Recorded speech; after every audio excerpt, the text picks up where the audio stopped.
नौकरियां नहीं लग पा रही थी कि साहब जो करोड़पति अरबपति है उनके बच्चे लग जाते हैं, मैं गरीब आदमी हूँ, मेरे को नहीं मिल पाती साहब नौकरी। मैं सीखा हूँ, पढ़ा लिखा हूँ, अच्छा पढ़ा लिखा बात नहीं।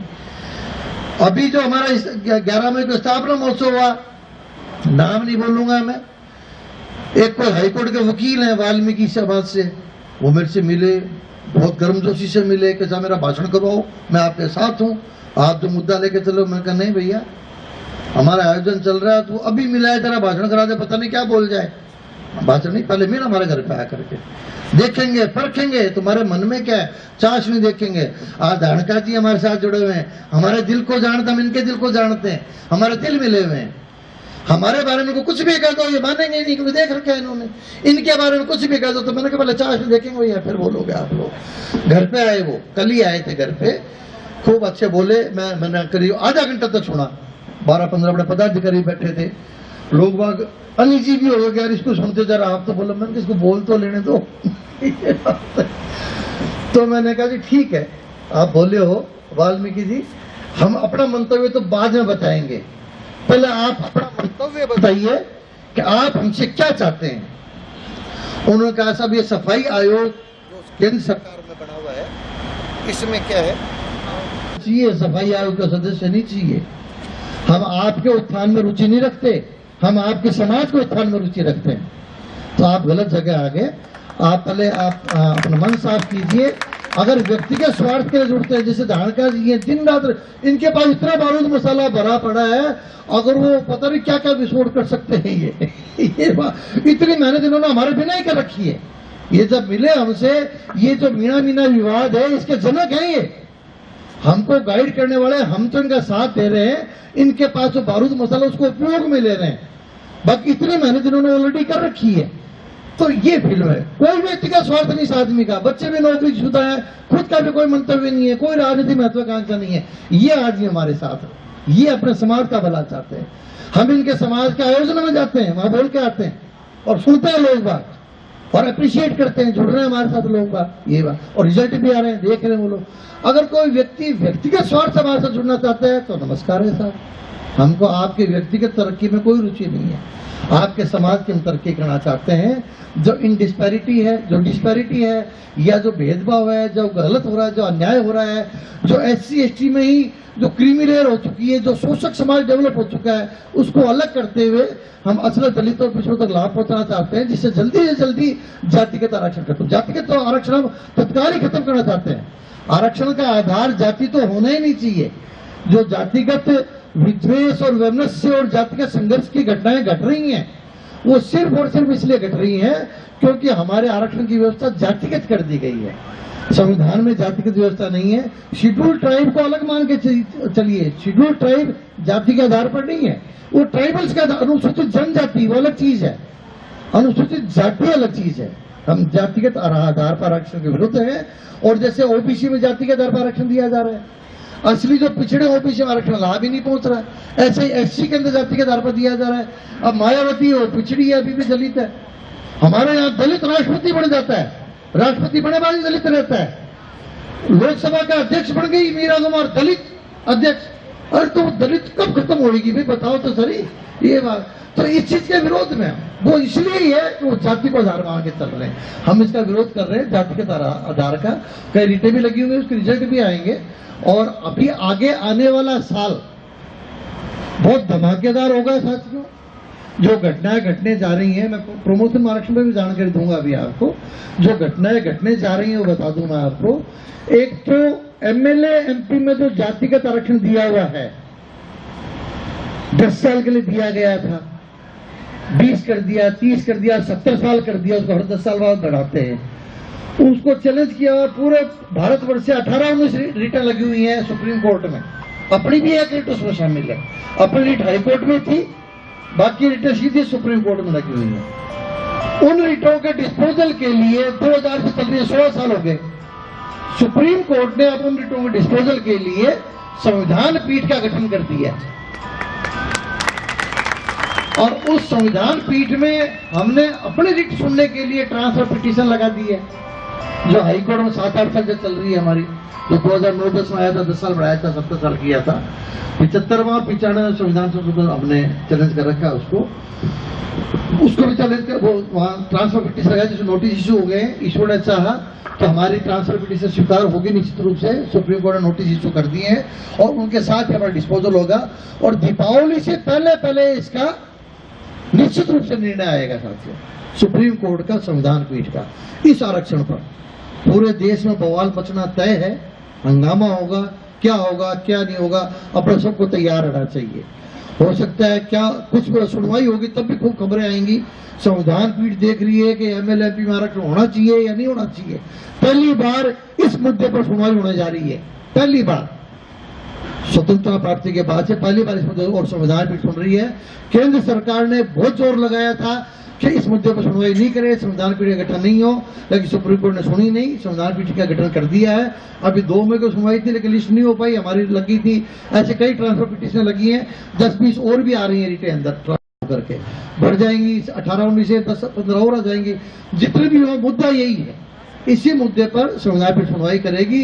जो भी निर्णय होगा हंगामा मचेगा उसके अंदर, तो आप सबको मेंटली तैयार रहना चाहिए इस हंगामे के लिए। दूसरा, अब केंद्र सरकार प्राइवेट सेक्टर में आरक्षण ला रही है, बिल तैयार हो रहा है, तो व्यवसायी वर्ग जो है, जैसे फैक्ट्री आ रही है, यहां भी हंगामा होगा, व्यवसायिक वर्ग होगा हंगामा खूब, इनके अच्छे संगठन अपना आप बोलेंगे, तो ये दूसरा हंगामा होने जा रहा है साथियों, ये तयशुदा बात है।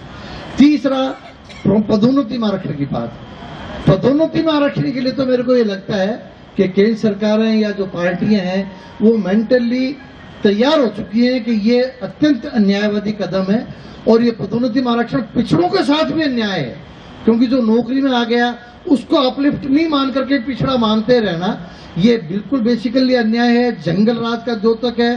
पूरे वर्ल्ड में इस बात पर सरकार की थू हो रही है, बड़ी बेइज्जती हो रही है। तो मेरे को लगता है पदोन्नति में आरक्षण तो अभी एक खत्म होने का कगार पर, 6 राज्यों में खत्म हो गया साथियों, अपने राज्य के निर्णय के आधार पर 6 राज्यों में खत्म हो गया है, अपने राज्य में भी खत्म हो चुका है। पूरे इंडिया में 17/6/95 से प्रमोशन में आरक्षण खत्म है। पिछले साल भी बोल गया था, फिर बोल रहा हूं, 8 साल से बोल रहा हूं मैं, 2006 से 10 साल हो गए। 19 अक्टूबर 2006 को फैसला आया था एम नागराज का, तब से बोल रहा हूं 17/6/95 से पदोन्नति में आरक्षण समाप्त है साथियों। हमने सुप्रीम कोर्ट तक से निर्णय करवा के प्रमाणित कर दिया है। क्यों चल रहा है? 2 ही कारणों से, हमारी अज्ञानता और शिथिलता के कारण से, यह कह दो कि हमारी कायरता के कारण से। 120 सर्विसेज है साथियों अपने यहाँ स्टेट गवर्नमेंट की, 120 सर्विसेज में 7 लाख एम्प्लॉय काम कर रहे हैं। 7 लाख एम्प्लॉय में से सिर्फ 1 रिट लगी हुई है पदोन्नति में आरक्षण के खिलाफ, वो पाराशर ने लगा रखी है। पिछली बार मैंने वहां जयपुर में घोषणा की थी कि कम से कम 50 सीटें और लगाओ साथियों, और मैं लगवाऊंगा, मैं प्रयास कर रहा हूं। और मैं विभाग गया, व्यक्ति से मिला, लोगों से कहलवाया, लेकिन मैं एक भी रिट दूसरी नहीं लगवा पाया साथियों। ये मेरा दर्द है जो आपसे बयां कर रहा हूं। आप लोग जिस भी विभाग के हैं, किसी भी विभाग के हैं, आप मेरा आग्रह है, आप लोग रिटें लगाइए। सरकार के पास रिजेंटमेंट जाना चाहिए, असंतोष जाना चाहिए, जजेस को बूस्टअप मिलना चाहिए। आज 50 विभागों की रिट लगे, 100 विभागों की रिट लगे, तो जजेस देखते कितने असंतोष व्याप्त है, सरकारें देखती कितने असंतोष व्याप्त है, हर सर्विस की रिट लगी हुई है। आज सरकार के पास मैसेज आता है कि यार इस पारे सर के दिमाग खराब है इसलिए लगा रखी है, बाकी तो किसी को पीड़ा है नहीं इससे, ये मैसेज आता है। तो हमको वहां रिटें लगानी चाहिए साथियों। आप लोग 5-5 आदमी हर विभाग में तैयार हो जाएं। आप लोग 25-25 हजार रुपए इकट्ठे कर ले अपनी सर्विस के हिसाब से और रिटें लगाएं। किसी से भी कहीं पे भी पिछले 15 साल में कोई आगे चला गया आरक्षण का लाभ लेकर के, तो आप रिटें लगवाइए। अपनी 11/9/11 की रिटें सुनवाई में आ रही हैं। अभी तक अजय रस्तोगी की बेंच सुन रही थी। अजय रस्तोगी 3 साल से तारीखें दे रहा था अपने रिट में। क्यों? क्योंकि वो चीफ जस्टिस बनने वाला था। हमारा तो कुछ सीजे बनने वाला तो घबराने लग जाता। मैं नाम लेके बात कर रहा हूँ, अजय रस्तोगी जज है, अभी एक्टिंग सीजे था, अब कल आज वो ले ली शपथ नए सीजे ने।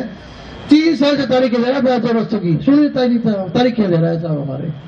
अभी 1-2 महीने सुनने को चीजें बन के चला जाएगा, पापा कटेगा, रान कटेगी, नई बेंच आएगी, अपनी सुनवाई होगी, ठीक है ना, कहीं ना कहीं सुनवाई होगी तो फिर रिजल्ट आएगा। लेकिन उस सुनवाई के साथ साथ मेरा आग्रह है, पदोन्नति आरक्षण 1795 से बंद है साथियों, आप लोग रिटे लगाइए, जिससे कोर्ट में कोई भी जज सुने उसको बूस्टर तो मिले, आगे सुप्रीम कोर्ट में जाए तो बूस्टर डोज मिले।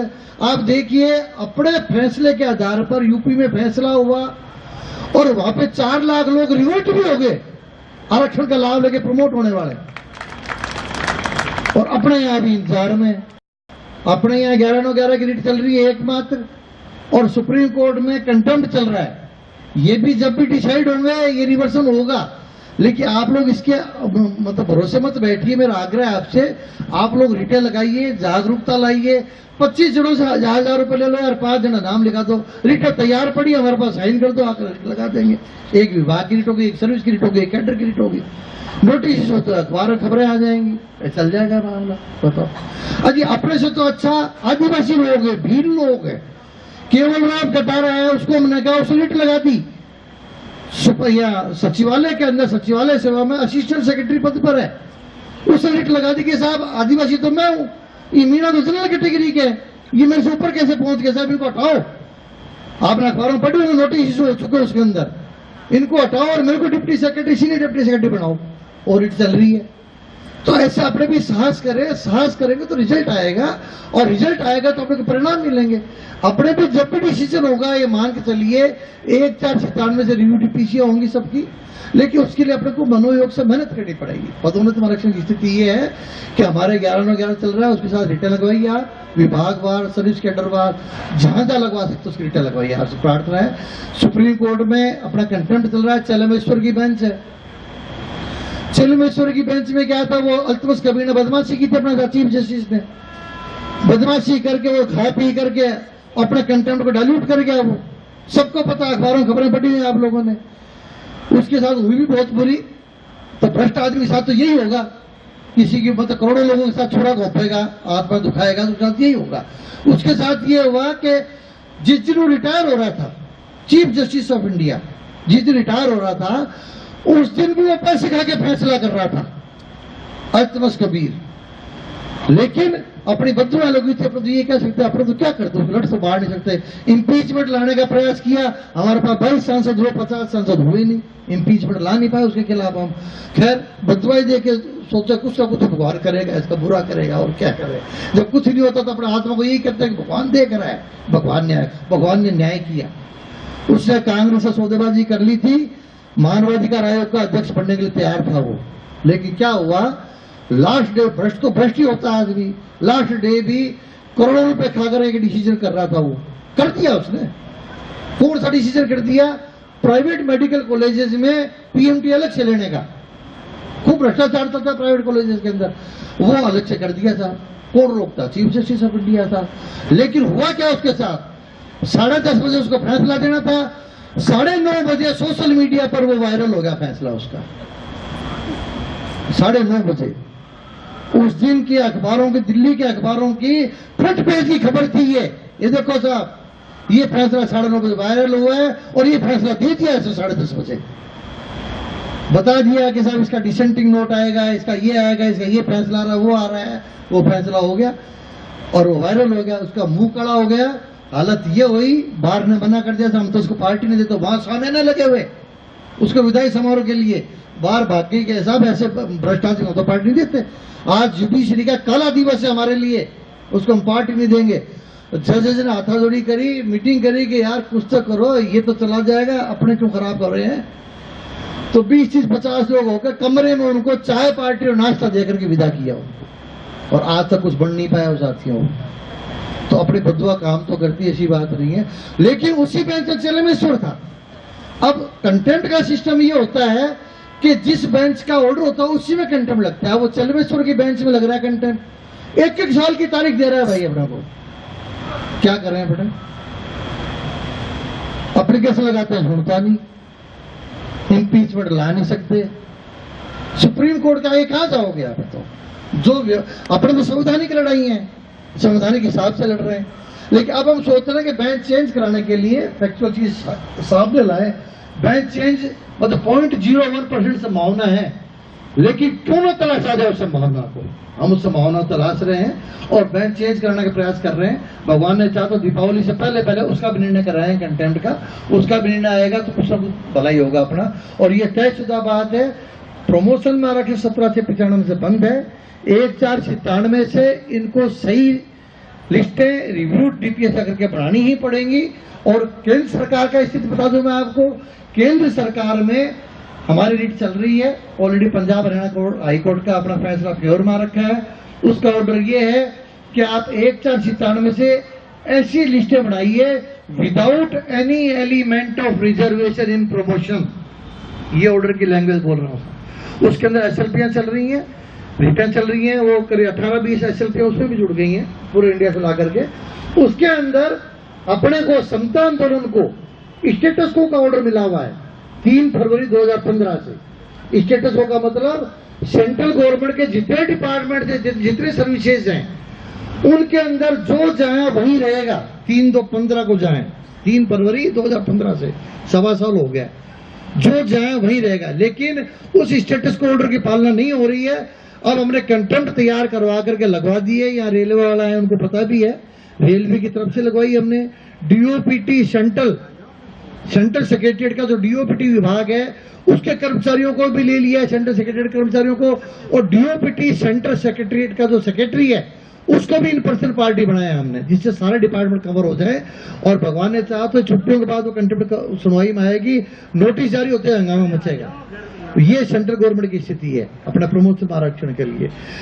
एक स्पोर्ट क्या डेवलपमेंट हुआ है, एम नागराज के फैसले पर हमारा सारा प्रमोशन आरक्षण का जो वो लीगल या संवैधानिक पॉइंट है वो टिका हुआ है। एम नागराज का फैसला आया था, संविधान पीठ का फैसला था 19 अक्टूबर 2006 को। उसको अब 10 साल हो रहे हैं। हमने राष्ट्रपति प्रधानमंत्री को ज्ञापन दिया कि साहब इसको इंप्लीमेंट तो कराओ, संविधान पीठ का फैसला है। आरटीआई लगा दी तो वहां से सूचना आई कि जी हमने ये आपका जो है वहां डीओपीटी को भेज दिया है और ये आपका पोर्टल नंबर है, कंप्लेंट पोर्टल नंबर, इसको देख के आप चेंज कर सकते हो। उसको हमने चेंज किया तो हमको जवाब मिल गया कि साहब एम नागराज का निर्णय अभी हमारे विचाराधीन है, इंप्लीमेंट नहीं किया है, विचाराधीन है। जब विचाराधीन है तो क्या डायरेक्शन देंगे। यूपी पावर कॉर्पोरेशन तो सुप्रीम कोर्ट का निर्णय कि ये तो यूपी सरकार से संबंधित है।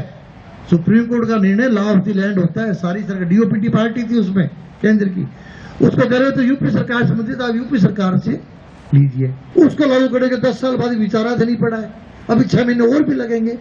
तो हमने वकीलों से राय ली, हमने हाईकोर्ट में रिट लगाने का प्रयास किया तो सारे वकीलों ने यह राय दिया है कि जी इसमें आप हाईकोर्ट मत लगाइए, सीधे सुप्रीम कोर्ट में आर्टिकल 32 की रिट लगाइए।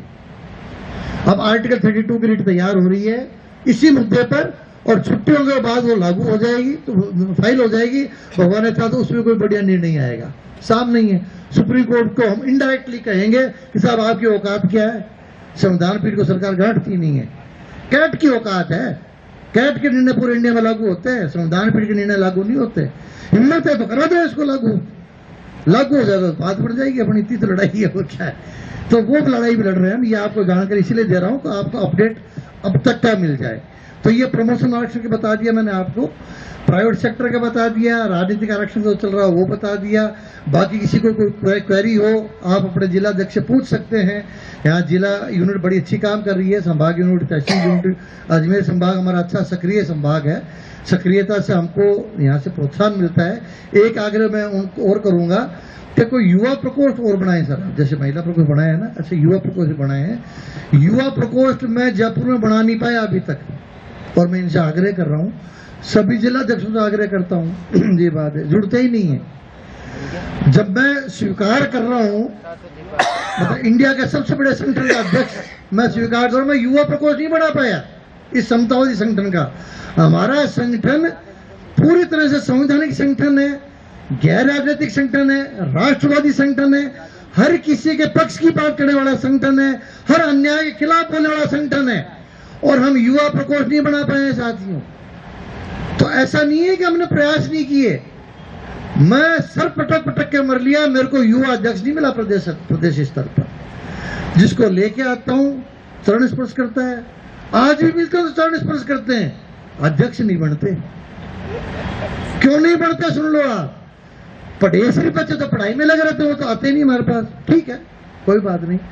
जो नेतागिरी करते हैं या थोड़ा बहुत शौक होता है कुछ करने का, वही हमारे पकड़ में आते हैं, क्योंकि प्रोमिनेंट भी वही होते हैं, लोग नाम भी उनका सुझाव देते हैं, उनको पकड़ते हैं हम लोग, बुला के समझाते हैं, उनके माता पिता समझते हैं, सब कुछ करते हैं। अब उनके दिमाग में क्या होता है कि सुनता आंदोलन, और यार काम तो अच्छा कर रहे हैं लेकिन इनके साथ जुड़ जाऊंगा। सहयोग दिया, मैं उनके लिए भी पूर्णतः आभार व्यक्त करता हूँ। जय समता, जय हिंद। कृपया भोजन के लिए महाप्रसादी के लिए प्रस्थान करें। धन्यवाद।